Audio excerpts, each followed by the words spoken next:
Queridos, vamos abrir a escritura em Evangelho de Lucas, capítulo 16.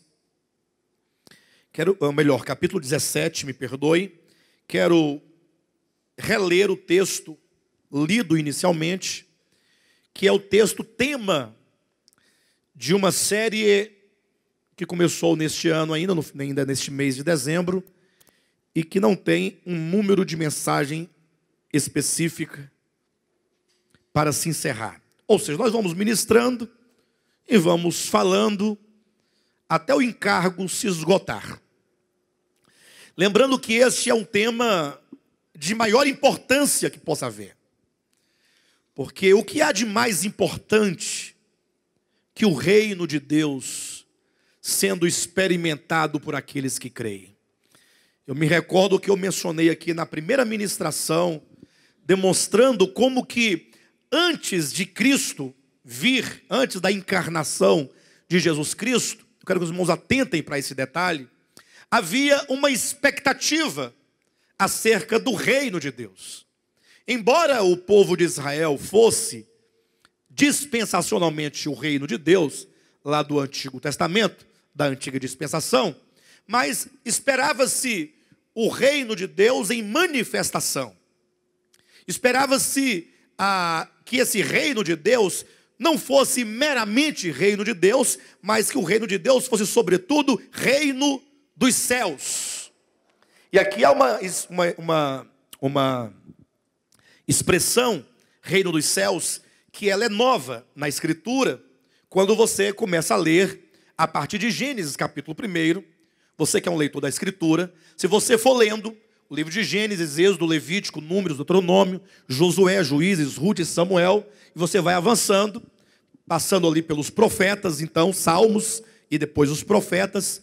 Quando você entra no Novo Testamento, o primeiro livro, dos 27, é o livro de Mateus. E aí você vai encontrar uma expressão nova em relação aos 39 livros anteriores. Porque você não vai encontrá-la em 39 livros. De Gênesis a Malaquias, você nunca vai encontrar a expressão reino dos céus. Somente em Mateus você encontrará esta expressão reino dos céus. Nem em Marcos, Lucas e João e Atos e Romanos e Coríntios e em seguir até o Apocalipse, você não vai encontrar. Unicamente em Mateus você encontrará a expressão reino dos céus. Isso porque com a vinda do Messias inaugura-se uma era, a era da realidade, quando o próprio Deus vem ao homem para redimi-lo, para socorrê-lo, para curá-lo, para salvá-lo, para libertá-lo. Os homens que vieram antes, eles viviam nessa expectativa: o reino de Deus virá, o reino de Deus há de se manifestar.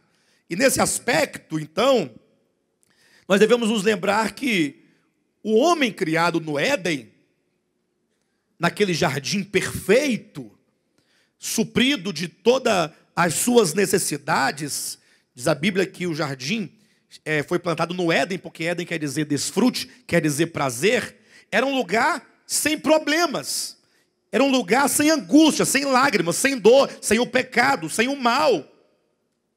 Era um lugar de desfrute, de prazer, de alegria e, sobretudo, um lugar de comunhão, porque ali Deus se encontrava com o homem.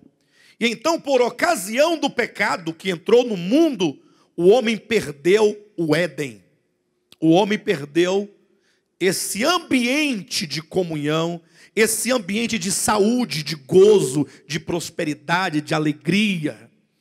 Quando vocês leram ali, ou leem o livro de Gênesis, que vocês encontram ali Deus plantando um jardim no Éden e colocando ali o homem, Adão e Eva, ali dentro. E toda tarde, então, na viração do dia, o Senhor, então, ia ter comunhão com o homem e com a mulher, certamente.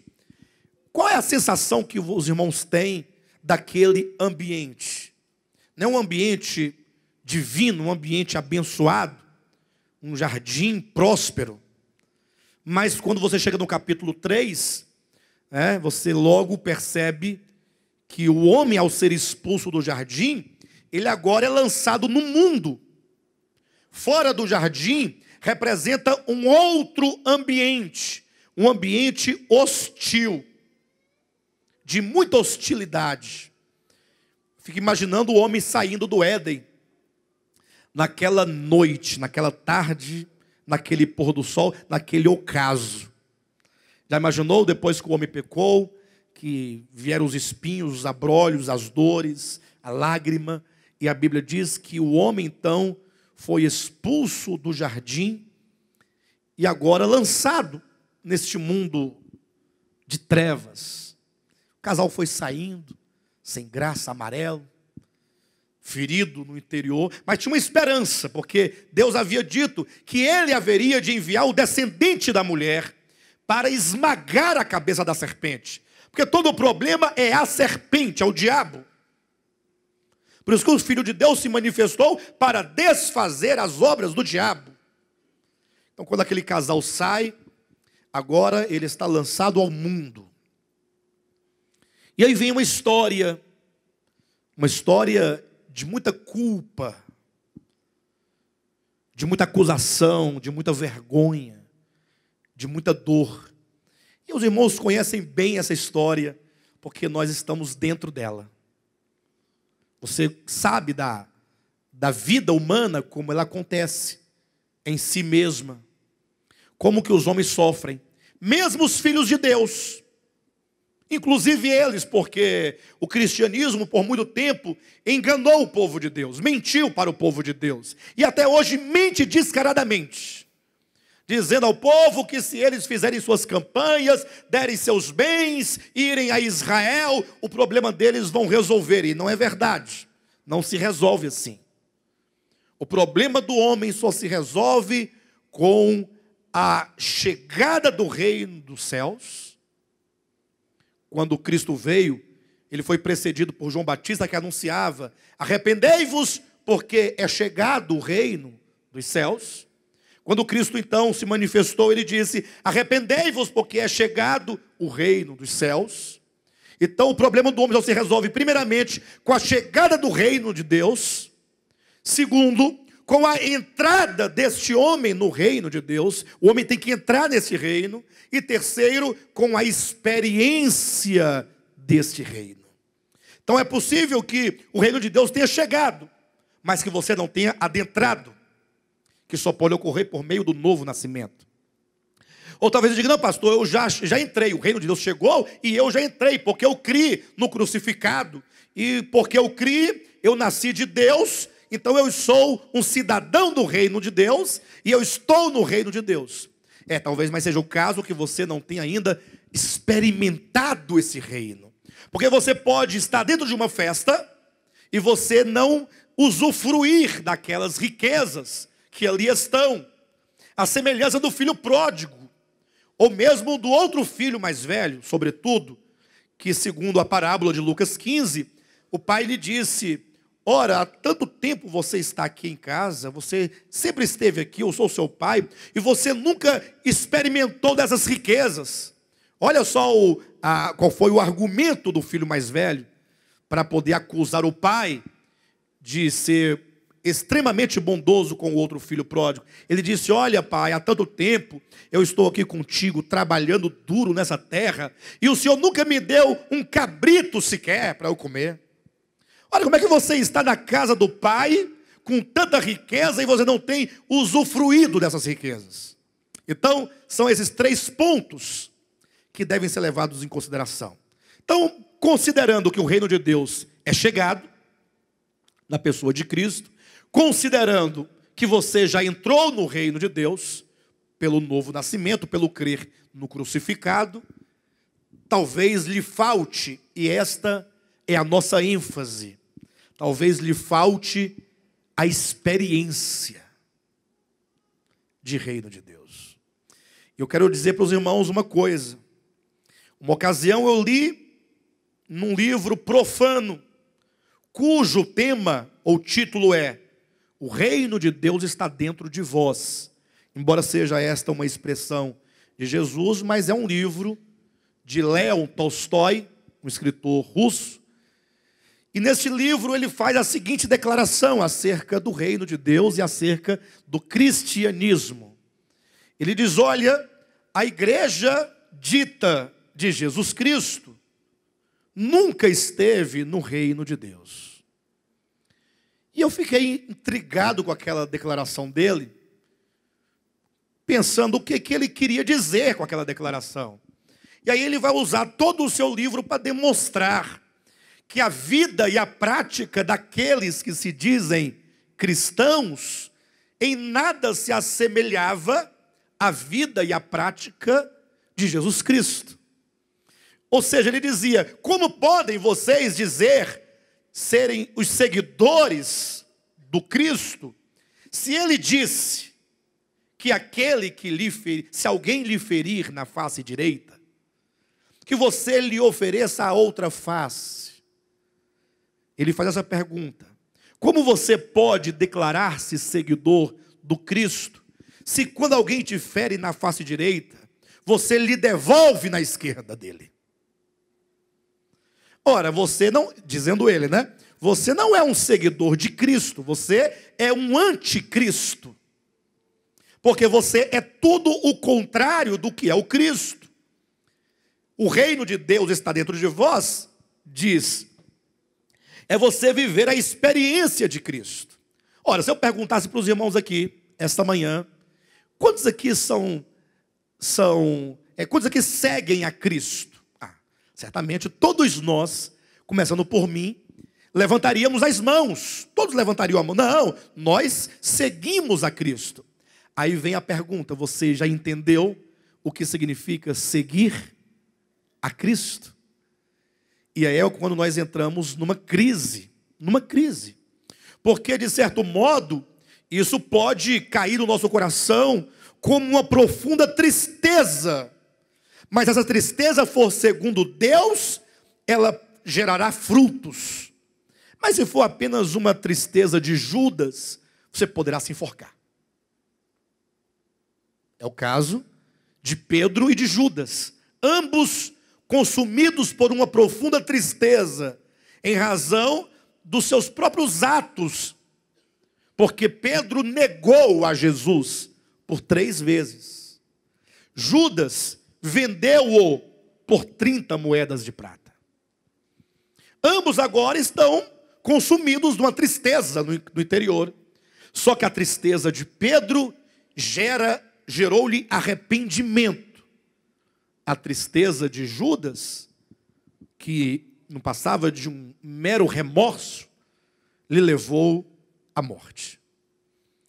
Então, é o caso de nós pensarmos e repensarmos a nossa experiência no reino de Deus.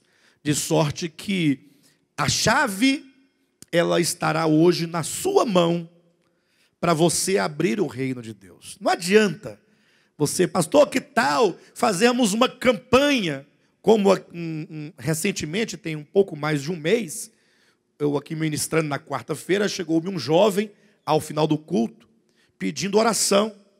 E ele se dirigiu a mim dizendo assim: pastor, eu gostaria que o senhor fizesse uma oração por mim.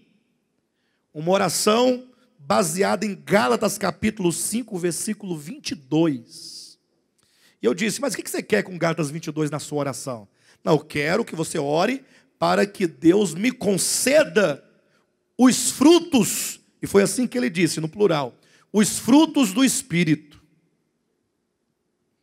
O que ele queria que eu fizesse? Que eu orasse e ele saísse daqui cheio de amor, de paciência, de alegria, de bondade, de justiça, de santificação. Como se Deus viesse aqui e arrancasse o coração de pedra que ele tivesse e colocasse um coração de um querubim. Sai daqui, anjo. Aí eu me recordei agora de uma certa historinha que o pessoal conta. Uma historinha, mas que tem um fundo muito verdadeiro, né? Tem uma mensagem muito verdadeira. Diz que certo homem chegou numa loja que tinha assim, na verdade, tinha uma grande placa dizendo que lá vendia amor, vendia justiça, vendia bondade, vendia alegria. Todos aqueles aspectos do fruto do Espírito se vendia naquela loja. Aí a pessoa se empolgou, foi lá, tinha um anjo, né, atrás do balcão, e então falou assim, olha, eu vou querer um pouquinho de cada. Eu quero um pouco de amor, um pouco de paz, um pouco de alegria, um pouco disso. Tudo que é coisa boa ele queria. Aí o anjo foi lá dentro e voltou com um pequeno saquinho nas mãos. Está aqui, o senhor pode carregar. Ele falou, mas o que é? Só isso aqui? Isso aqui é o amor? É a justiça, é a misericórdia, é a bondade? Não, meu filho, isso aqui são sementes. Você deverá plantar e cultivar no seu coração, para que um dia gere frutos. Ou seja, nós queremos todas as coisas boas, mas nós não queremos proceder. Nós queremos dormir diabo e acordar anjo. Se bem que diabo também é anjo, né? Queremos dormir capeta e acordar Gabriel, Miguel, Rafael, Ariel, né? Para mudar o seu nome, só você tem que ir no cartório, ou então num juiz e pedir para trocar o nome, mas a pessoa não vai mudar desse modo. Bem, então a nossa proposta, qual que é? É compreender que esse reino, ele já existe dentro de você. Primeiro passo, está aqui em Lucas, capítulo 17, versículo 20. E entendendo isso, nós investigarmos na Escritura o porquê então nos falta essa experiência. Lucas 17, 20 diz assim: interrogado pelos fariseus sobre quando viria o reino de Deus, Jesus lhes respondeu: não vem o reino de Deus com visível aparência, nem dirão, ei-lo aqui, ou lá está, porque o reino de Deus está dentro de vós. Que palavra, né? Não dirão, ei-lo aqui, ou ei-lo lá. O reino de Deus está no Brás, está em Jerusalém, está na América. Não, não vai nessa onda. Isso é mentira do demônio. O reino de Deus não está em qualquer lugar fora de você. O reino de Deus está dentro de vós. Ou seja, quando Deus criou o homem, Deus o criou com o espírito humano. O homem não foi criado como são os animais, ou como foram criados os animais. Os animais, eles são apenas corpo e alma. E ainda assim uma alma muito inferior à alma humana, pelo nível de consciência que ele possui da sua própria existência. Agora o homem não. O homem foi criado com espírito, alma e corpo. E esse é o grande diferencial. Zacarias capítulo 12, versículo 1 diz que Deus criou o espírito do homem dentro dele. Você deve se lembrar que quando Deus criou o homem, Deus soprou-lhe nas narinas o fôlego de vida. Ou seja, o homem tem sopro divino dentro dele. Você não é qualquer criatura, não. Você tem um sopro de Deus. Você tem a centelha de vida divina dentro de você. É como se fosse uma lâmpada, que quando você crê no Evangelho, entra lá o Espírito Santo e acende aquela lâmpada. Então, no seu espírito humano, existe uma fonte inesgotável de vida. No seu espírito humano existe uma fonte inesgotável de poder. No seu espírito humano, que é o reino de Deus em você, existe uma fonte de saúde, saúde espiritual, saúde psicológica e até mesmo, dependendo da intensidade sua de comunhão com Deus, saúde física. Há uma fonte. Vocês devem se lembrar quando Jesus disse para a mulher samaritana: olha, aquele que crer em mim, dos céus fluirão para ele rios de águas vivas. Lembram disso? João capítulo 4, Jesus disse para a mulher samaritana: olha, aquele que crer em mim, dos céus, dos mais altos céus, dos mais distantes céus, fluirão rios de águas vivas sobre você. Não? E como é que diz então? Do seu interior fluirão rios. Não é rio, não. Rio. Ah, mas se fosse um rio, já estava de bom tamanho. Um rio caudaloso. Mas não, Deus é infinitamente grande para ser comparado a um rio. Na verdade, são rios. Olha, rios de águas vivas. Enquanto está todo mundo esperando Jesus voltar, ou ele morrer, para ir para o céu, para chegar lá e tomar um pouquinho do rio de água viva que diz que tem lá. Não é assim que o pessoal pensa? Ah, quando Jesus voltar, nós vamos para o céu, e no céu tem um rio de água viva, que sai do trono de Deus, não está lá? Apocalipse capítulo 21. Não espere morrer para isso, não. E nem espere Jesus voltar. Primeiro porque ninguém vai morar no céu. Começa daí. Ninguém vai morar no céu. A Bíblia se conclui dizendo: e vi novos céus e nova terra. E vi descer, não é subir, é descer do céu à terra. A nova Jerusalém, ela desce, ela não sobe. E essa nova Jerusalém também não é uma cidade literal, é o corpo místico de Cristo. É o povo redimido, justificado, regenerado, santificado, transformado, conformado, glorificado de Deus. Por isso que diz daqueles rios que brotam do trono de Deus, é do interior da cidade, é do interior da habitação de Deus que somos nós, é que fluem esses rios de águas vivas. Por isso ninguém dirá, ei-lo aqui, ou ei-lo ali, ou acolá. Onde é que está o reino de Deus? Ah, está lá em São Paulo, no Brás. Mentira. E coloca mentira nisso. Se fosse pelo menos em Jerusalém, dava um negocinho diferente, né? Dava até para arrepiar. Agora, Brás?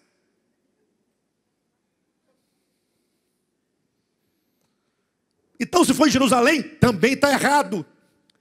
Porque o reino de Deus não está aqui, não está ali, não está acolá. Se alguém disser isso para você, diz a Bíblia, não vá.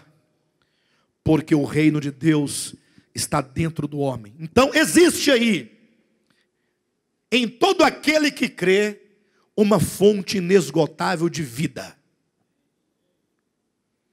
Existe ou não existe? Pastor, que mensagem maravilhosa de esperança para mim. Agora, por que então eu não consigo beber desta água? Porque tem um detalhe que eu quero chamar a atenção dos irmãos. Quem aqui já foi pentecostal sabe. E eu já fui pentecostal por mais de 20 anos. Por uns 20 anos. Eu sei o que é ser pentecostal. É aquele movimento que tudo que o pastor pergunta, o povo responde positivamente. Ninguém tem coragem de falar, quem está sentindo o Espírito Santo? Amém! Tá nada, vai ter que falar amém, por quê? Eu não estou sentindo? Quem vai dizer, pastor, eu não estou sentindo? Já ouviram isso? Ouviram em algum movimento isso? Quem aqui está cheio do Espírito Santo? Amém! Pastor, eu não estou cheio, pastor, infelizmente, entrei vazio, estou vazio. O que pode ser feito para mudar? Ninguém diz isso. Porque já está condicionado o povo a dizer sim, amém, sim, amém, sim, amém. Tanto é que tem até mesmo aquela indução da cura, né? Quem aqui está sentindo melhor? Até fugiu a dor, meu irmão. Saiu mesmo. Aí quando vai sentar, já vai mancando, né? Então tem essa indução. Aqui não. Você não precisa de mentir. Mas se você falar, não, pastor, eu estou precisando de Deus mesmo, sabe? Eu acho que eu estou precisando de Deus. Tem um caminho prático, mas que seja bíblico, para eu provar dessa riqueza, dessa água. Você tem bebido certamente dessa água, talvez sim, mas talvez seja a conta-gotas, enquanto tem rios. Sua língua talvez seja igual a língua de papagaio, seca. E o rio dentro de você querendo fluir, querendo sair. E você talvez aquela vidinha miserável de cultinho, de hinozinho, de biblinha, de Você vai, você vem se arrastando e volta nos braços. Nos braços de Deus, não, nos braços do seu marido, da sua esposa. Alguém tem que te carregar de volta, você não consegue. Aí vem a semana, te arrebenta todo. Aí você chega só os mulambos aqui. Para ver se resolve. Está igual a mulher samaritana, indo ao poço de Jacó buscar água. Aí pega aquele cântaro cheio d'água, leva, mata a sede. Mas daqui a pouco a sede volta. E é nesse contexto que Jesus falou, se você crer, tem um rios que fluirão. Ou seja, você vai ser agora uma pessoa completamente plena. E o que impede, e eu me recordo agora lá do Antigo Testamento, quando a Bíblia fala sobre Isaac, diz a Bíblia que Isaac, ele herdou do seu pai a sua herança, e por isso ele herdou vários poços de água que o seu pai lhe dera. Ou seja, Isaac não teve o trabalho sequer de cavar um poço para ele. Tudo vinha nas mãos dele. O herdeiro. E aí o povo, os inimigos, ficavam com raiva, porque ele era o filho, né? O filho do pai, o filho rico do pai, né? O herdeiro. Sabe o que os inimigos faziam? Iam lá e entulhavam o poço com pedras. Aí as águas paravam de jorrar. Aí tinha que ir lá limpar o poço, tirar as pedras, para ver se voltava. Aí voltava. Os inimigos iam lá e jogavam pedras. E o inimigo faz exatamente isso. Se ele conseguir entulhar o seu coração com as coisas más e perversas, a água, os rios continuarão dentro de você. Mas eles não poderão jorrar por causa das pedras que entulham o coração. Então, nós vimos aqui o arrependimento na primeira mensagem.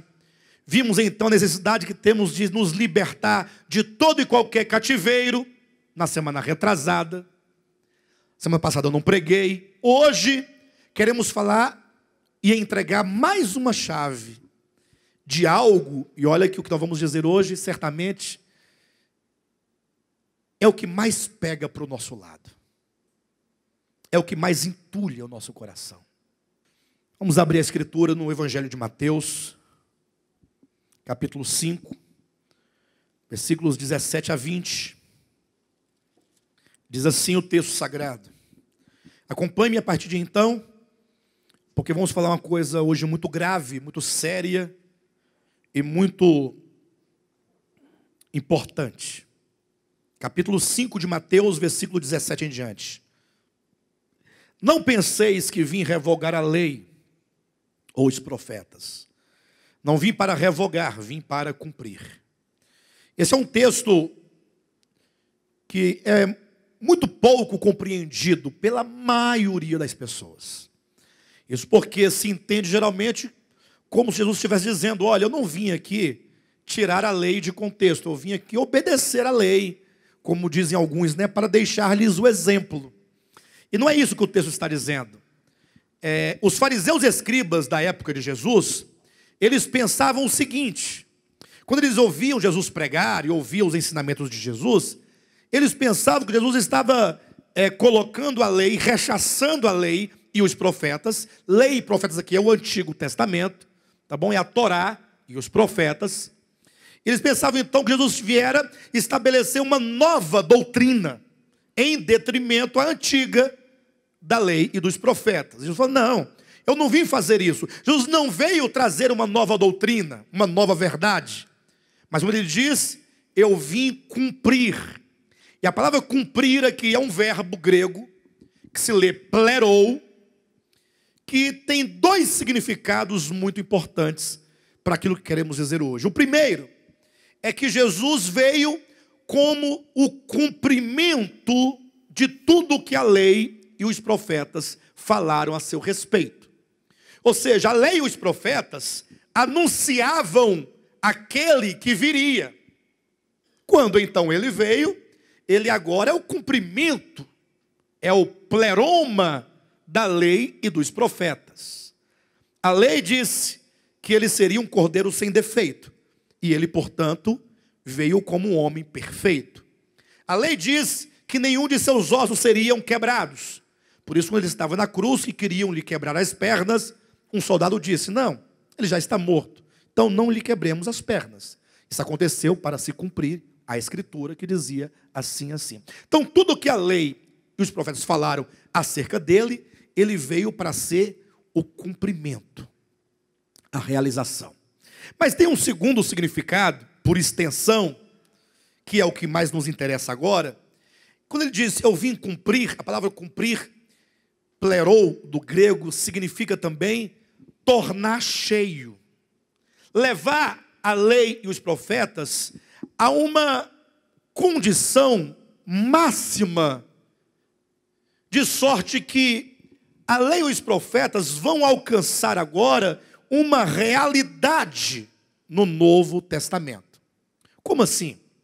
É porque muitas vezes se prega a graça de Deus, se prega a salvação eterna de Deus, e a impressão que às vezes dá, até pela força com que se prega, com o ímpeto com que se prega, que agora no Novo Testamento não existe lei alguma. Como se nós pudéssemos viver desregradamente, ou sem nenhuma regra. Alguém fala assim, pastor, mas você está então voltando atrás, porque até então nós éramos salvos sem a lei, e é verdade. Agora, a lei de Deus, no Novo Testamento, ela ganha uma dimensão espiritual, de sorte que ela não pode mais ser agora compreendida como conjunto de regras somente. A lei agora, ela é inscrita no coração. Já dizia lá o livro de Hebreus, capítulo 8, versículos 8, 9 e 10, que quando viesse a nova aliança, uma das diferenças seria que a lei de Deus, ela seria agora inscrita no coração, na mente e no coração. Não seria mais uma lei externa, agora seria uma lei interna. E essa diferença se dá, sobretudo porque a lei de Moisés era uma lei material. Uma lei material. Era uma lei prescrita. Era uma lei formada de mandamentos, de fazer e não fazer. Ao passo que a lei, no Novo Testamento, uma vez inscrita no coração, eu pergunto, é possível o Espírito Santo chegar no seu coração com uma caneta celestial e escrever os mandamentos lá dentro do seu coração? É possível isso? Uma caneta do céu, com a tinta do céu, escrever no coração as palavras, amarás ao Senhor teu Deus, é possível isso? O que significa que na nova aliança ele haveria de inscrever no coração e na mente? Isso é porque agora seria uma lei espiritual, é uma lei de vida. Por exemplo, quando você olha para um pássaro, o passarinho está ali, botou o ovo, você olha para o ovo, e aí a passarinha vai lá, fica em cima do ovinho, aí choca o ovinho, aí abre a casquinha, aí nasce aquele peladinho, não é?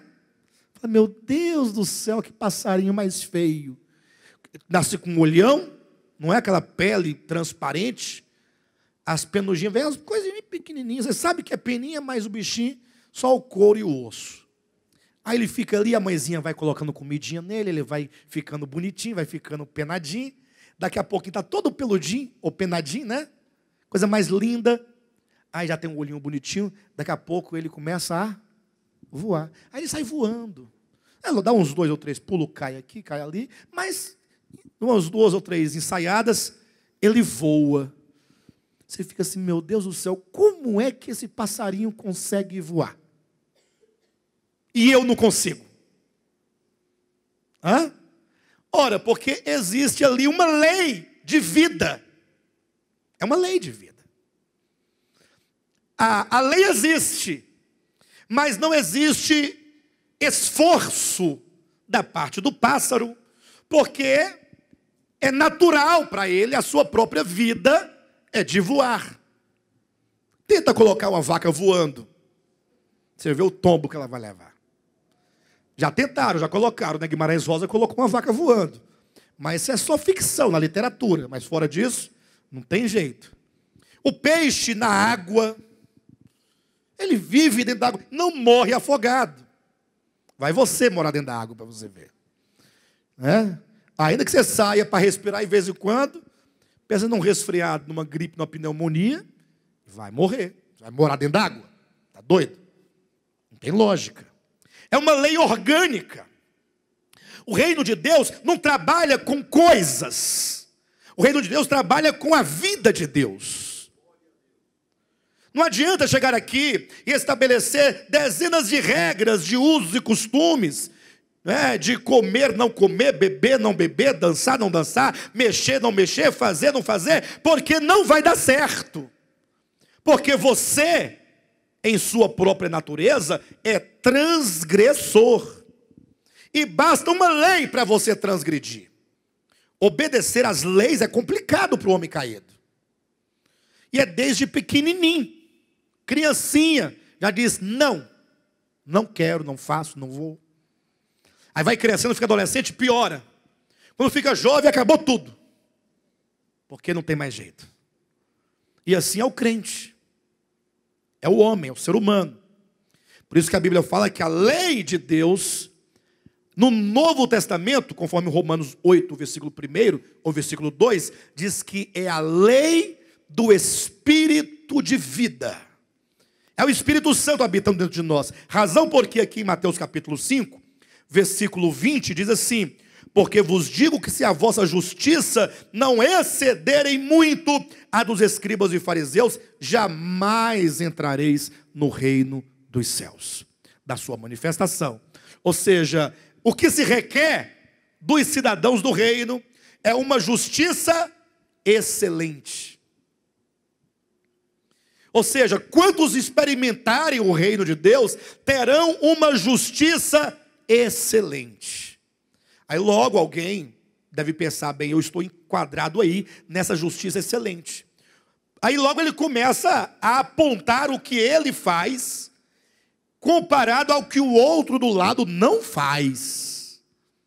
Aí se torna aquele fariseu que orava de si para si mesmo, dizendo: ah, Senhor, eu jejuo 3 vezes por semana.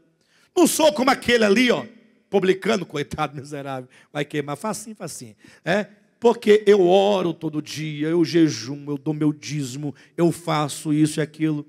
Essa justiça é a dos fariseus, é justiça própria, que procede de lei, é justiça que, como diz o profeta Isaías, são como trapos de imundície, é morte. Isso que você faz só pode promover o seu próprio orgulho espiritual e presunção. Razão porque existem as religiões. As religiões são os segmentos que os homens estabelecem para definir o padrão de justiça. Quem não está naquele padrão, eles falam: não, isso aí está queimado, porque está fora do nosso padrão. É por isso que tem uns que matam o outro, porque o outro não se converte à sua religião. E tem outros que já matou muito no passado e não mata mais hoje, porque vai preso. E aí não pode matar hoje, mas condena ao fogo eterno. Depois ainda diz que Jesus não é religião e que Jesus não montou religião alguma. A contradição é grande, né? Jesus não é religião, Jesus não montou religião alguma. Mas se você não tiver Jesus na minha igreja aqui, você não vai para o céu? Então você acabou de dizer que Jesus é religião. Para Jesus não ser religião, ele tem que, no mínimo, estar em todos os lugares, para ele não ser de nenhuma religião em especial. E não se esqueça, cristianismo é uma baita de uma religião. E Jesus não é religião. Jesus é o Logos eterno. É o Criador, mantenedor, sustentador. É Deus encarnado. É Deus que se deu em amor para salvar o homem. Não é para salvar o evangélico, não. Salvar o homem, aquele que crê. Aí nós vemos com o nosso jeitinho, né? Mas para você crer, tem que crer do meu jeito. Aí você está logo determinando o modo de crer. Bem, mas por todos os efeitos, voltando ao ponto, A Bíblia diz que nós devemos ter uma justiça excelente, que não seja esta justiça da religião e de religião alguma, que seja uma justiça que ultrapasse a justiça dos escribas e fariseus, que seja uma justiça superior. E essa justiça superior, ela não é da lei de Moisés, ela é da lei do Espírito de vida. Pastor, me explica direitinho essa profunda diferença. E eu explico para os irmãos. Você pode agora pensar comigo, e ninguém aqui poderá jamais discordar, porque a experiência é a maior prova de tudo. Por mais que você seja santo, crente, reto, correto, crentão, missionário, apóstolo, seja o que você quiser ser, o que o homem pode fazer no máximo é quando alguém lhe ferir, ele ficar calado. Ele consegue, alguns conseguem, outros não conseguem. Até que conseguiriam, mas essa questão de região, de natureza é muito complicado. Mas alguns conseguem não retrucar. Mas o que você não consegue é domar o seu coração e fazê-lo e obrigá-lo a perdoar e obrigá-lo a amar, obrigá-lo a amar o inimigo. Jesus vai dizer, olha, se você ama apenas os seus amigos, qual é a diferença entre você e um publicano? A quem é que você ama? A todos aqueles que não discordam de você, que estão favoráveis ou que são favoráveis a você, que não te critica, que não te xinga, que não pega no seu pé, que não toma o que é seu, que bajula seus filhos. Ai, você, mas fulano é tão bom. Eu adoro fulano, eu amo Beltrano. Aí você chama para a sua casa, para jantar, para brincar, para sair, viaja, faz tudo de bom. Mas no dia que aquele indivíduo resistir a você, tornar-se o seu inimigo, aí você pode eventualmente, de acordo com a justiça que há na lei, você pode até resistir uma agressão, resistir a alguma coisa, mas você nunca poderá obrigar o seu coração a amá-lo. Aí você fica com aquela ofensa, com aquela mágoa no coração. E o pior é que você todos os dias vai lá no seu coraçãozinho com um regador e fica regando a mágoa. E você fica cultivando a mágoa. Quando ela está assim um pouco tenra, você vai lá, ainda coloca ainda um esteiozinho para segurá-la, para que ela fique viçosa. Você não quer abrir mão desses sentimentos maus que nos consomem. Aqui então em Mateus capítulo 5, versículo 21, começa assim dizendo, olha, ouviste que foi dito aos antigos, e que nós estamos trazendo aos irmãos agora uma chave, receba, receba, receba, pode receber, estou entregando agora uma chave, a chave que abre a porta da experiência do reino de Deus. Vocês estão sorrindo? É uma chave. Não é uma chave. Não é uma chave de papel, nem de mentira, nem de sofisma, mas é uma chave. Te dará acesso. Eu sei que o engraçado é talvez a ironia, né? Com que se fala se referindo indiretamente a esse sistema circense do cristianismo, né? Mas, tudo bem. Versículo, então, 21. Ouvistes que foi dito aos antigos. Então, isso aqui é a lei antiga. Não matarás. E quem matar estará sujeito a julgamento.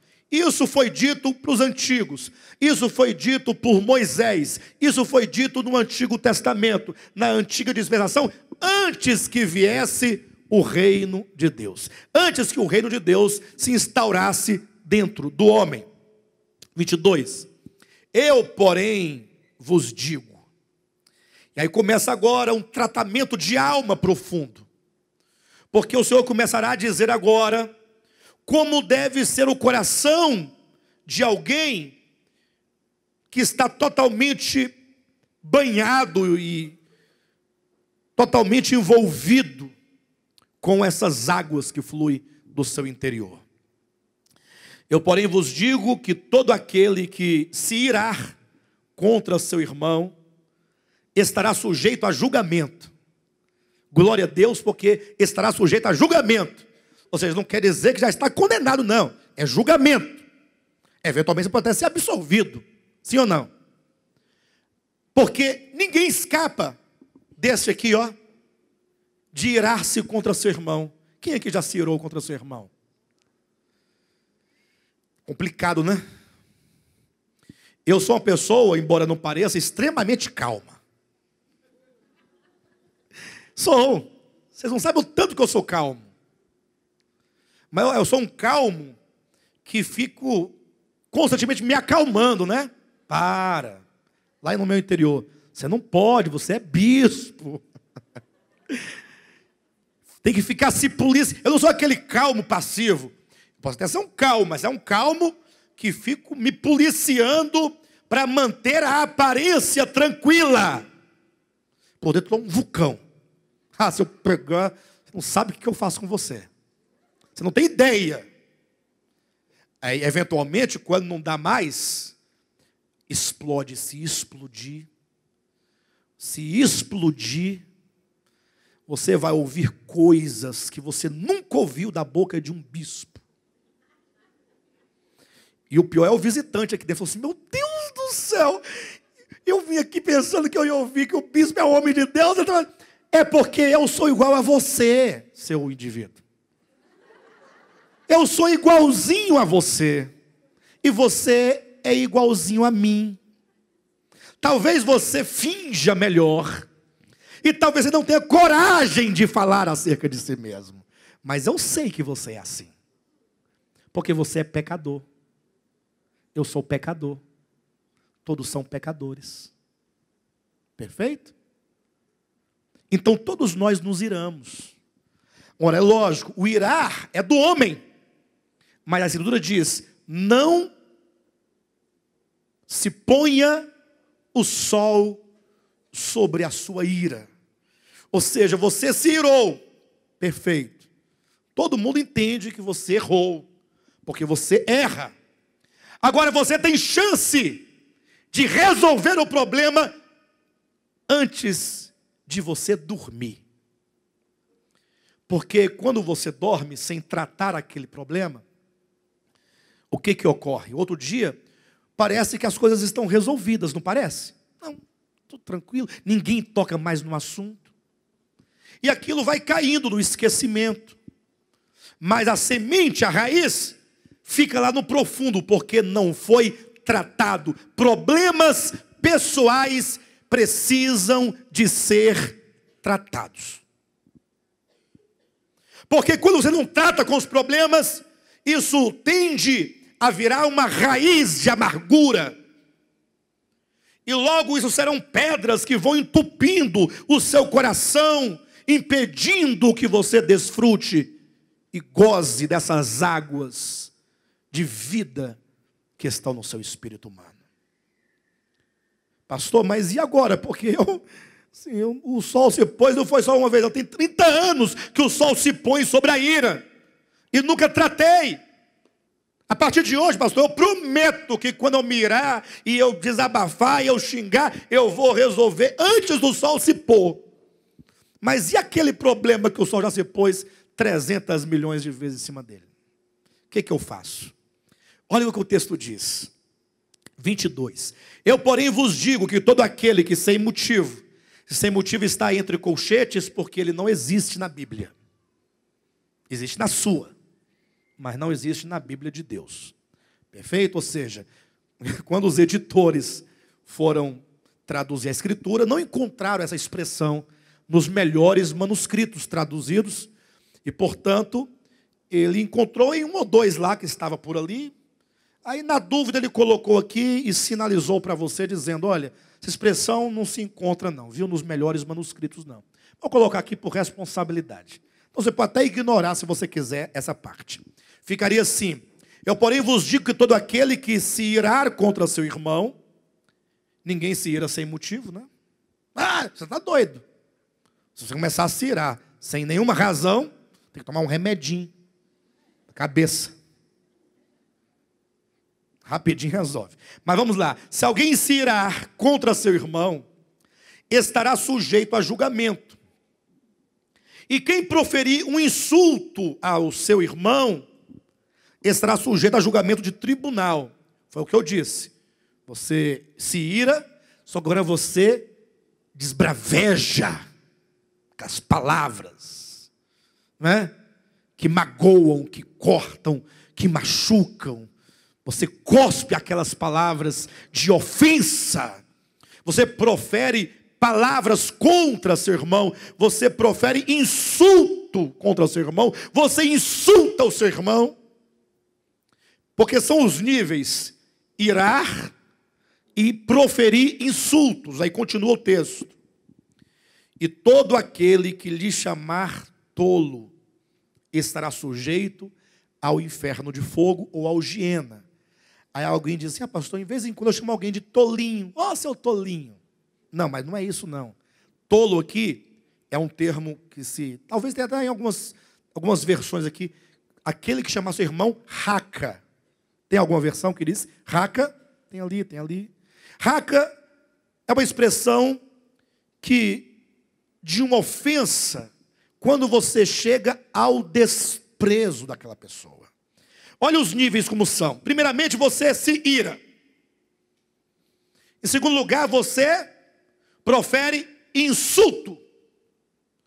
Em terceiro, você fala, sabe o quê? Não vale a pena trocar palavras com aquele indivíduo ou com aquela indivíduo. Então, eu vou fazê-lo morrer no meu coração. Para mim, esta pessoa não existe. Sepulta a pessoa viva. Aí você olha para a pessoa, está vendo nada.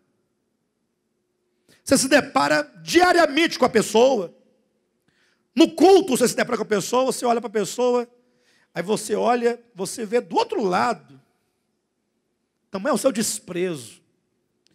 Toda vez que você pensa naquela pessoa, você vê aquela pessoa, você raca nela. Despreza. Ela não existe na sua vida, não existe nos seus planos, não existe na sua família, não existe nos seus negócios, não existe na sua vida cristã. Ela não existe, está banida. Você matou uma pessoa. Você matou. Eu matei, está aqui, ó.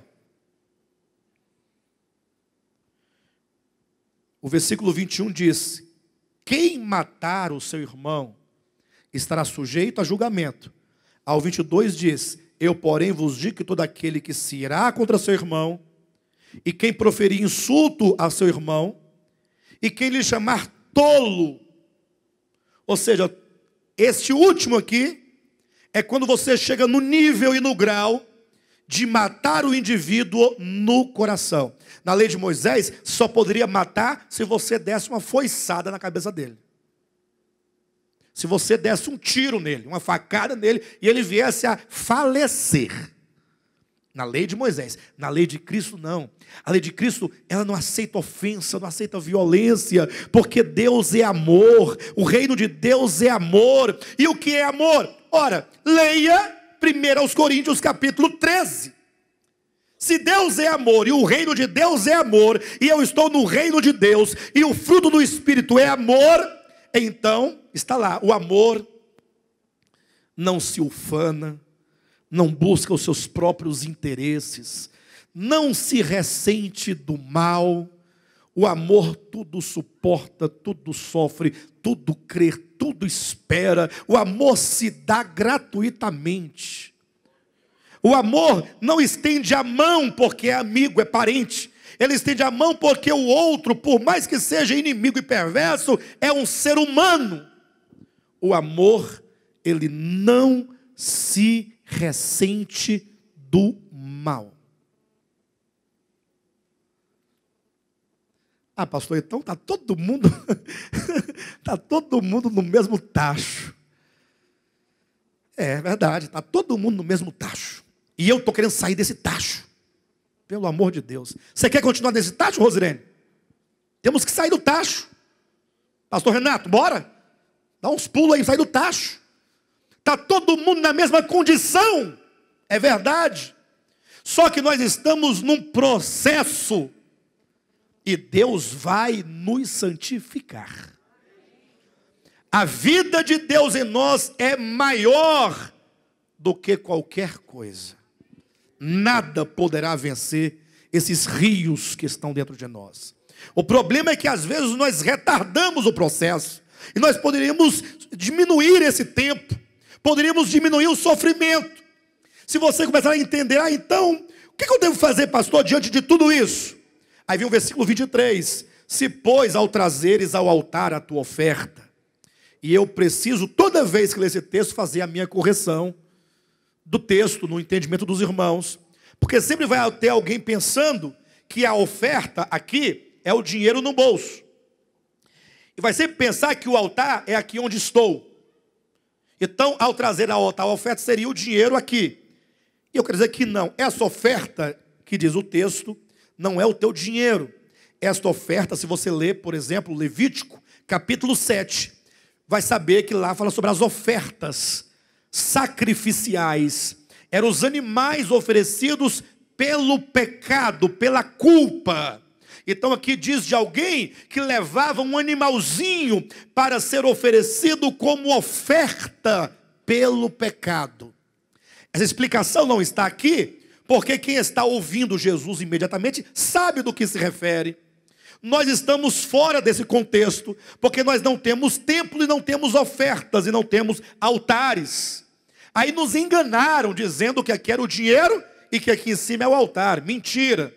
Aqui nós temos o templo, nós temos o pecador que vai ao templo levando uma oferta pelo pecado, levando um cordeirinho, uma rolinha, o que quer que seja, para ter seus pecados perdoados. E esse altar que diz aqui é o altar de holocausto, o lugar onde a oferta era sacrificada. Entenderam?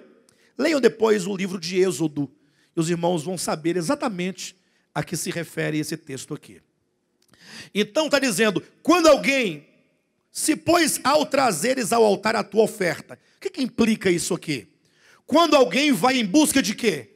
De perdão, porque se ele leva a oferta pelo pecado, ele não quer o perdão? Ele não está buscando de Deus o seu perdão, a reconciliação? Então quando você for a Deus buscando dele o seu perdão, lembra da oração do Pai Nosso? Pai, perdoa as nossas dívidas, assim como nós perdoamos aos nossos devedores. Essa oração, e essa parte da oração, é algo que talvez ninguém entende, porque senão não vivia rezando nos textos da vida, e nem nas reuniões, como é que fala? As reuniões ecumênicas. Quando juntar crente católico, não, rezar o Pai Nosso, porque é comum a todos. Católico reza Pai Nosso, evangélico reza Pai Nosso. Então, para não ter briga, não ter faca no meio, vamos rezar o Pai Nosso. E aí você está dizendo, Senhor, perdoa as minhas dívidas. Isso não é bom você falar assim? Perdoa as minhas dívidas. Isso é bom ou ruim? Aí em seguida você corrige. Mas perdoa-me do mesmo modo como eu perdoo aqueles que me ofendem. Ah, então você quer dizer que Deus só perdoa? É você que, na verdade, está condicionando o perdão de Deus. Porque como é que você busca de Deus o perdão, se você, em contrapartida, não quer perdoar? Por isso é dito, ao trazeres ao altar a tua oferta, ali te lembrares de que o teu irmão tem alguma coisa contra ti, deixa perante o altar a tua oferta. Vai primeiro reconciliar-te com teu irmão, e então voltando, faze a tua oferta. Pastor, qual que é a chave? A chave é: vai ter com o teu irmão depressa. Está aqui, ó. Versículo 25. Entra em acordo sem demora com o teu adversário, enquanto estás com ele a caminho. A sua vida talvez esteja parada desde aquele dia em que você se ofendeu tão profundamente e você decidiu matar aquela pessoa que para você hoje ela está morta. A sua vida não tem andado, não tem progredido. E ela não vai progredir. De sorte que aqui nós estamos não falando a questão de salvação eterna. Estamos nós aqui falando sobre a administração de Deus no seu reino. Ou seja, no reino de Deus, dispensacionalmente falando, se você não perdoar, você não será perdoado. Enquanto não perdoar, não será perdoado. O que significa que enquanto você não perdoa, você está com a sua vida parada. Você não dá um passo na sua vida espiritual. Sério, pastor? Então tem 30 anos que eu estou andando à toa? É à toa, à toa, à toa. Talvez não à toa, talvez você tenha ouvido muitas palavras que estejam aí arquivadas para o momento em que você desengatilhar o seu coração, elas possam então surtir o efeito que deveria ter surtido muito antes. Até mesmo um dia eu ouvi um padre contando um caso. Não é um caso, é um caos, né?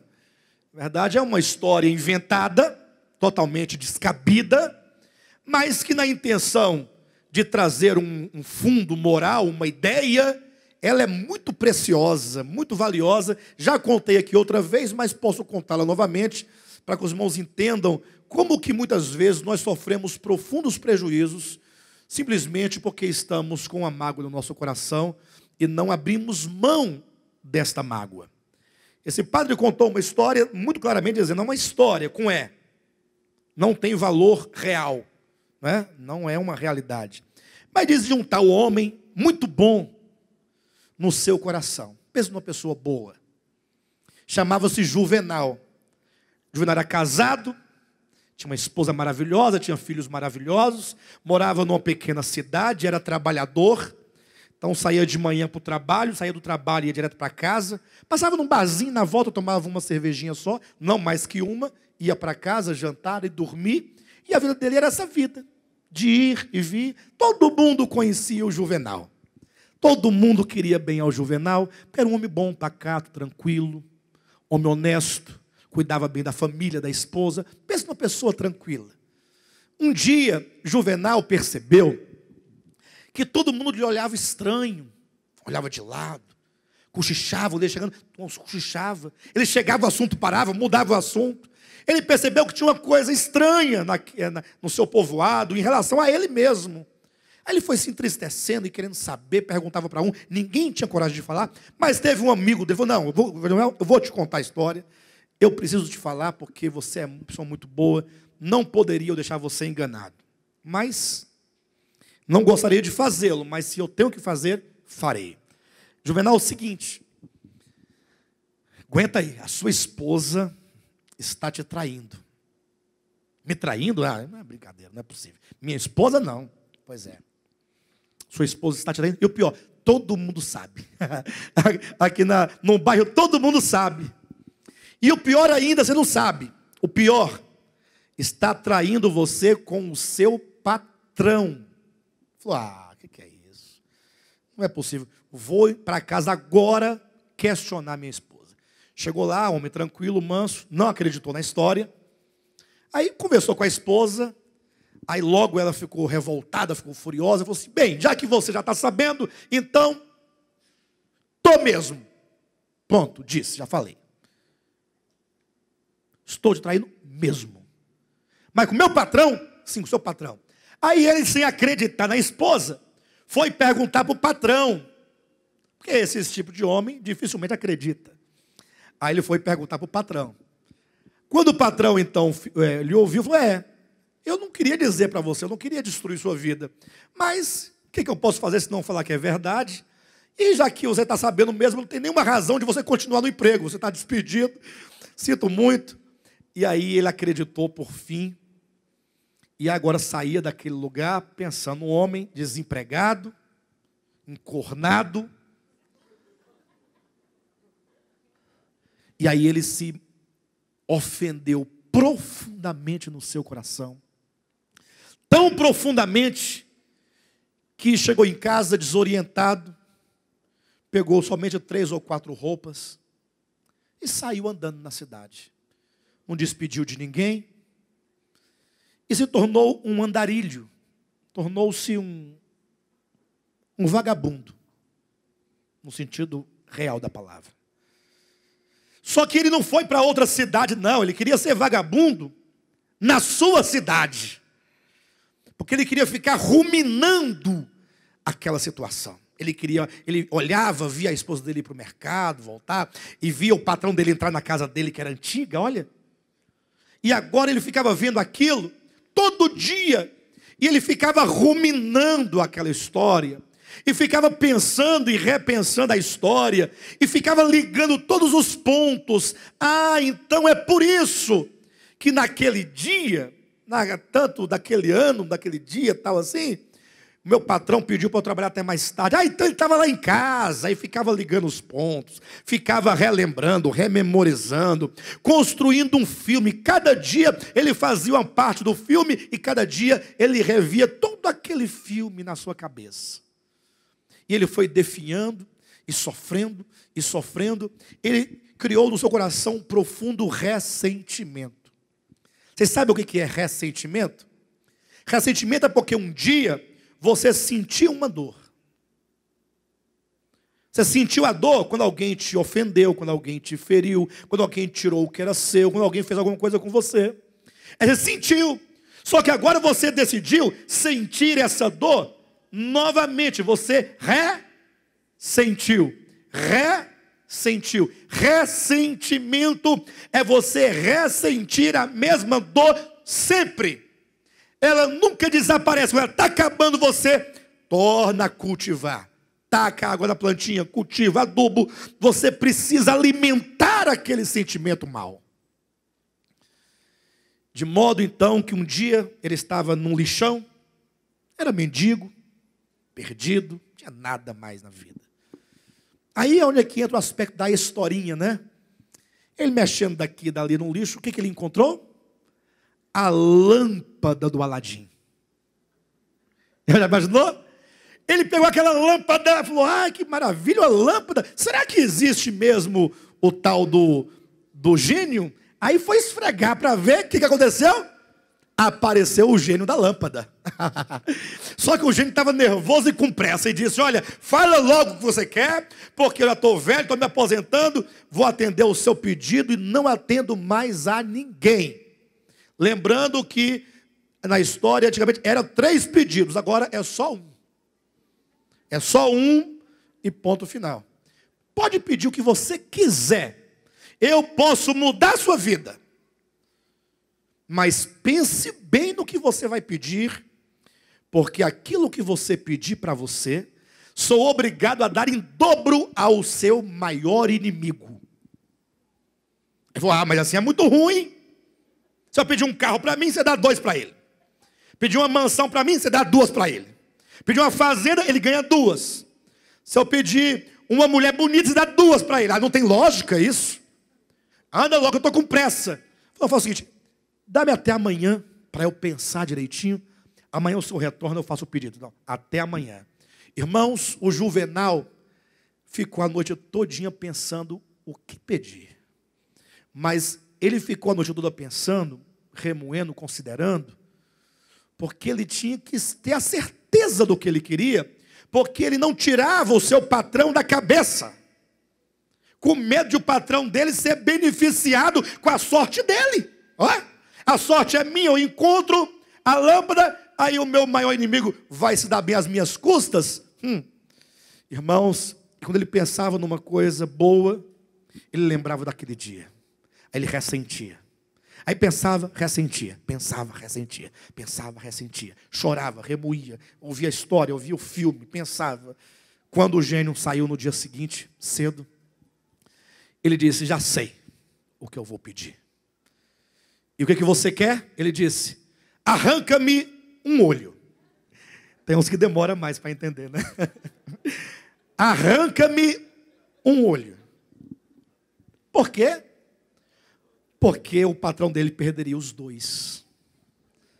O que isso tem a ver com o quê, né? Lógico, isso é apenas uma história que não existe. Não existe gênio algum, lâmpada alguma.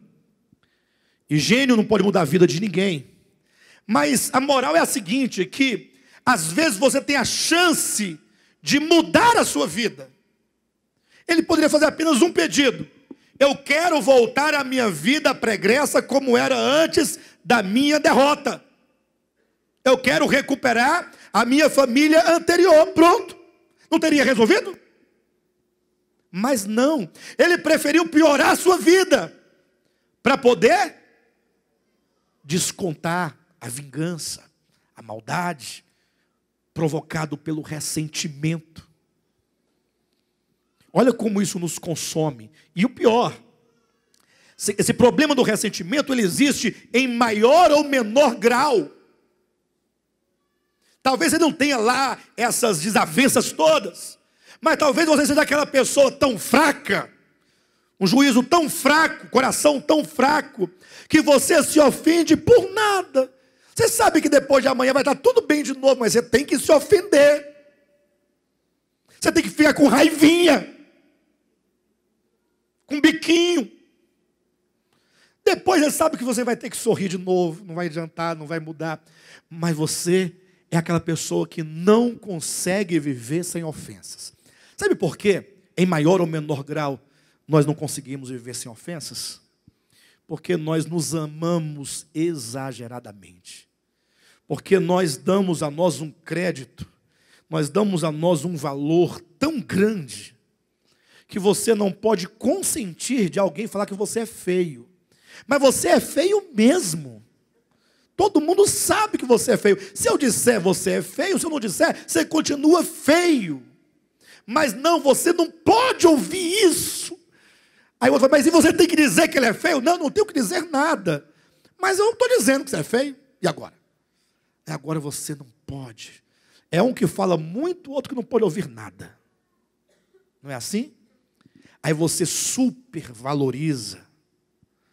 Aí você pega aquela palavra, esse tamanhozinho, que alguém disse e você guarda.